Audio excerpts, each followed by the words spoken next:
Most 7 and 8-figure e-commerce brands are leaving thousands of dollars on the table without even realizing about it. And after auditing over 100 e-commerce brands, I found that even if you have your pop-up, flows, and campaigns running, there are still some critical mistakes that are costing you sales. So in this video, I'll walk you through the exact 5-minute audit I did for an 8-figure brand that unlocked an extra 50k in monthly revenue, which is over 600k per year. This isn't some surface level advice about setting up your flows. These are some high level strategies that will help you unlock more revenue and more profit. Let's dive in. So, the first area of the email marketing or retention experience I've audited was the pop up and the general site wide user experience. Because you need to remember that your pop up is an integral part of everything that your customer is going through. So, it can be completely detached from what's going on your website. Let's say your average session time is 1 minute and you're firing your pop up 2 seconds or 3 seconds after someone lands on the website.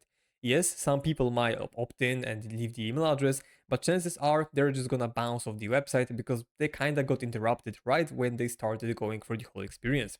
So the first thing you need to remember and think about is your pop-up trigger and first click experience. Because if someone is coming from an ad completely cold and they have no idea about your brand, trust me, the last thing they want to see is getting a 10% off from you, 15% off, whatever, even if that's a gift. They don't even want it because they don't even know what you do. It's like asking someone to marry you before you even meet. That doesn't really make sense. Then what you need to realize, or answer a question is, are people going through to the very end? Because when you dive into your pop-up analytics, whether it's in Klaviyo, whether it's in Alia, you can see where the drop-off is happening. For a lot of brands, the pop-up can be triggering, different pop-up steps or stages can be causing a different drop-off.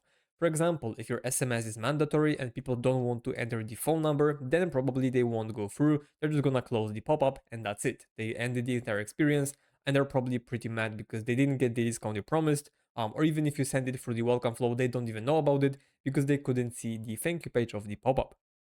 Then the other thing you want to remember is your site-wide sales and the welcome flow attributed sales. Now I highlighted attributed on purpose because a lot of welcome flows, what they do is they just attribute the revenue for email number one. Where in reality, if you think about it, people shouldn't be leaving your website to open the email to then go back because that's adding a few extra steps. Like normally, someone is going through the pop up, they submit the email, they submit the phone number, then they have the thank you page. And what most brands do is they say something along the lines of, yeah, we just send your welcome code, check your inbox. So then you're forcing user to leave your website to then go into their inbox when, trust me, your email is not the only one waiting in there. It's probably gonna be 10 or 15 different other emails, some with clickbaity subject lines. And if your customer or subscriber doesn't get discouraged or distracted, you will be lucky. That's why what I suggest you do and what we did for this brand is displaying your welcome code on the thank you page of the pop-up. Yes, your welcome flow attribute the revenue will be lower, but your site-wide sales should be higher because again, user experience is so much better. They don't need to leave the website, they don't need to do few extra steps, let's say 4 or 5 extra steps to even get the code. They can just copy the code, continue shopping, and then buy right away. That's why you need to remember that always optimize for site-wide sales and not for your attributed sales because again, you can easily inflate the numbers, but it doesn't make sense if your store is suffering as a whole. Then offer congruency. So like obviously, for this brand, they had a bit different offer on the pop-up, a bit different one in the welcome email number one. So having the offer congruent in your pop-up and welcome flow is super, super important. And then once again, I already talked about it, but for SMS, you need to make sure that is being an optional and not a mandatory option. Because again, if you're forcing people to opt in, doesn't make sense. It might make sense in few specific cases where SMS is a mandatory channel and is driving the most of your revenue, even more than email. Then yeah, you need to make sure that SMS is required. But then if that's the case, if SMS is driving more revenue than email, what I would do personally is I would probably just go ahead and ask for a phone number first and then ask for email because again, it's gonna be more important for you. So again, think of it of, okay, is it a new marketing or communication channel, or is it a mandatory obstacle for some of my customers? Now let's talk about flows nitty gritty. And again, it's not gonna be some basic about advice about like, yeah, they didn't have the welcome flow, so we set it up. It's gonna be a bit higher level. So the first thing I want to talk about is shortening your conversion window. So for this brand, they honestly just thought that the purchase cycle is a bit longer. They had some data to prove it, and that is 100% correct. But what we tried before was a bit of an counterintuitive approach, which turned out to be effective as well. And we pretty much just shortened the time delay between emails and the welcome flow.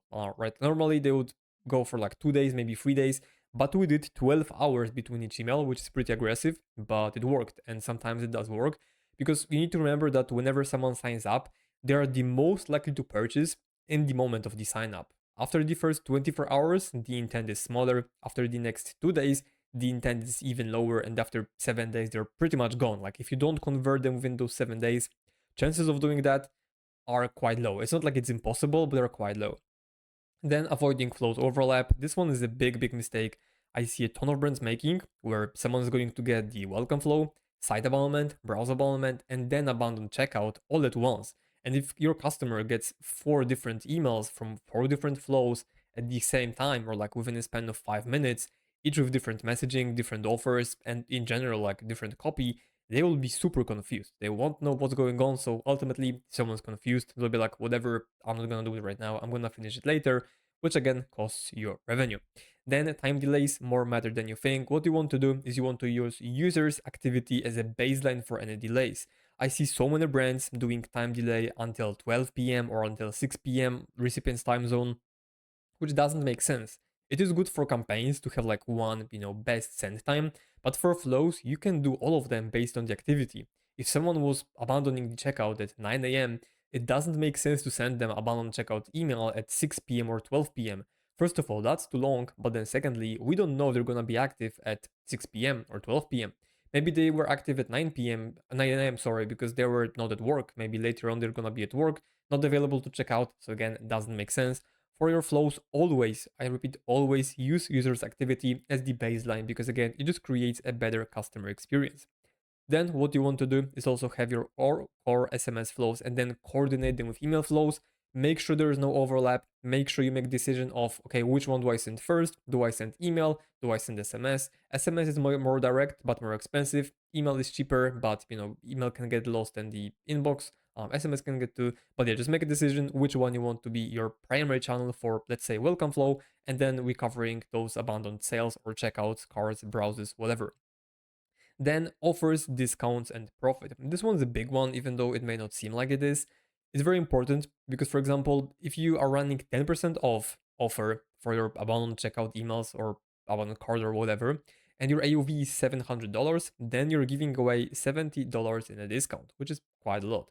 But then you can run a test for $30 off or even 40, which is still a lot. Like remember, if a customer sees 10%, it's way smaller as a number than $40 off, right?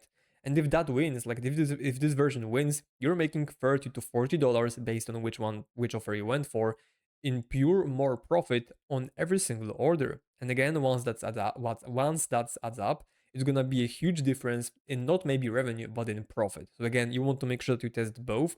That's exactly what we've done for this brand. So far it's a bit too early to tell which one's doing better, but like so far the fixed discount is doing better. So we are saving them some margin on every single order, which again is pretty amazing. Then post-purchase experience, education is your obligation. Getting the dream outcome is way more important than any tactics or tricks. Because I see so many brands being like, hey, our repeat purchase is so low, can we fix it with some magical flow? And the answer is no, you can't fix it. Like if your product is ultimately broken, if your post-purchase experience is broken, people don't know how to use the product, how to, what to expect, after what time they're gonna get the results, they won't buy from you because they don't know all of that. And again, if someone is buying from you, it's because they want to get the dream outcome. Whether it's losing fat and buying supplements, whether it's buying a dream dress and looking the best in the whole restaurant, or whatever that might be, you want to make sure that people get the dream outcome that you promised or that they want. And you do it by educating your customers or just sending them educational emails, blog articles, simple tips on how to use the product, what to do, what to expect. If you even have like supplements or something that takes a bit longer to see the results, you can even have an email with a timeline being like, hey, first 7 days you're not gonna feel anything. Next 30 to 7 to 30 days you will start feeling something. Next 31 to 60 days you will start seeing more, difference. And then after third or second month, that's when the full effect kicks in. Because like first of all, it's gonna set expectations, right? So they're not gonna be thinking month wide and like, hey, why is my life exactly the same? Why nothing changed? And then secondly, that's gonna increase the retention because they know like, okay, if I start buying this, I need to commit for the full 3 months to then see the results, and that's why they're gonna keep on buying. So again, rather than trying some weird, tricks, tactics, just try to educate people, let them know what they should expect, how to use the product because that's super important. And then as a result, if your product is good, they'll just keep buying from you like as a byproduct of doing that, okay? Then fix your dynamic sections and broken links, plus auto apply any discounts. Again, if you're doing any changes to your catalog, SKUs, whatever that might be, your links might change. Sometimes the dynamic sections are gonna be broken, which again creates bad experience because people can see the product. Even if you have like dynamic checkout, recently I was auditing a brand and their names of the abandoned cart items, they're all in the syntax. So even if someone opened the email, it was not displaying the product name. It was like, brackets, item, product zero, whatever. Super bad experience. People are getting confused. Seems like something is broken. So again, you want to fix that. Same goes for images for dynamic sections. And then whenever you can, try to auto-apply discounts so that they are again auto-applied at checkout, because then you're removing one more step from the customer, and again you want to make your whole experience as seamless as possible. Now let's talk a bit about campaigns and messaging, which was another big part of auditing and fixing this brand. First one is your copy relevant to the target audience and demographics? Are you using the same language and angle you're using in your ads? Because if 80, 70, or 90% of your traffic is coming from a specific angle you're running as an ad, and you're not talking about it in your emails, you just probably hate money. Like, that's the easiest campaign idea you can ever have. If you have a winning ad angle, make sure you're sending this campaign at least once a month using the exact same angle, mainly because people that clicked on this ad are expecting to see this kind of content everywhere else on your website, in your emails, in your text messages. That's why you should be using those angles from ads in your emails at least once a month, but I believe you should be doing it more often, because if an ad is working, then chances are it's gonna work as an email as well, and vice versa too. So if something works as an email, you can try it out as an ad, probably will work. Then readability and response triggers. So we want to make sure that your emails are readable, right? Like, people know, like, that's a super simple advice, but sometimes the font is so small that, like, I'm not even 30, and sometimes like I need to take my phone closer to my eyes so I can see what's in the email, which again creates bad user experience. Now imagine someone, or like your target audience is in their 50s or 60s, they probably won't even know what's written. Like, they'll probably need to, put some effort into reading an email. And if they're putting a lot of effort into just reading an email, they probably will be less likely to buy. That's why, again, you want to have your emails super readable, and then make sure that, you're getting the response you want from them, right? So if you want someone to be educated, make sure the email is educational. One goal per email, and that's going to help you just get better results. Then mobile versus the desktop experience. Again, super important, because on desktop, some sections might look amazing, they might be super readable, but then when they're optimized for mobile, someone can't see what's even written in there. That's why, again, make sure you do preview for both. And not only mobile. I know there's everyone talking about, yeah, that, e-commerce is 90 or 80 or 70, whatever percent mobile first. That's true. But then again, the other big part of the traffic is still going through desktop. So that's why you need to optimize both. Not either or, it's both, it's a must have. Then what you also want to do is get more insights from your campaigns. So start including buyers and non-buyers as your segments, and then see a breakdown of, okay, which one is converting more, which campaigns are, which campaigns are people buying from other buyers, okay? Which campaigns are converting better for non-buyers. And then based on that, you can either change your strategy, meaning, for example, add a few more emails with a specific angle for non-buyers, or just keep sending what you're doing, but then start expanding those segments. But then again, knowing this breakdown is super important, because campaign and is in itself might do quite well, but then if you look at the revenue, it might be mostly buyers. So then, okay, you need to add something to also convert non-buyers part of the list. So you just lower down your acquisition costs. Okay, that's why the breakdown is so important. Now, last but not least, this is probably one of the most important metrics that you can ever come across, which is your list cover rate. What that means is, what is the percentage of your list that you're actively sending campaigns to? Let's say you have 100,000 subscribers in your email list, but you're engaged 60 segments, you're not going beyond them, and there are only 10,000 people.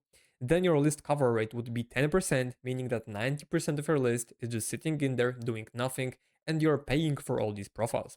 So of course, I'm not saying to delete all of them, but try to expand these segments, try to re-engage those people. And then if after 5 or 10 tries they don't engage, then you can go ahead and suppress them. There's no reason for you to keep on overpaying for these profiles and just having them in there for the sake of, using them someday. Doesn't make sense. Those people aren't going to buy from you anyways. So just go ahead, try to re-engage them. If they don't engage, remove them, and that's it. So yeah, that's the quick audit I did. I know it took more than 5 minutes, but then again, when I was walking through the brand's account, analyzed them and found in 5 minutes. So now with all of this information which I explained, you can go ahead and do it yourself as well. But if you would like me to audit your account, see what are the possible missing ingredients for you making more revenue and profit, there's gonna be a link below this video. You can sign up. You can also join my free list where I'm sending a lot of value. You can learn from me. So yeah, either book a call with me if you run an e-com brand, if you just want to learn more about what we do, go to my email list, sign up, or just visit my website. And that's it for this video. I'll see you in the next one. Cheers, take care.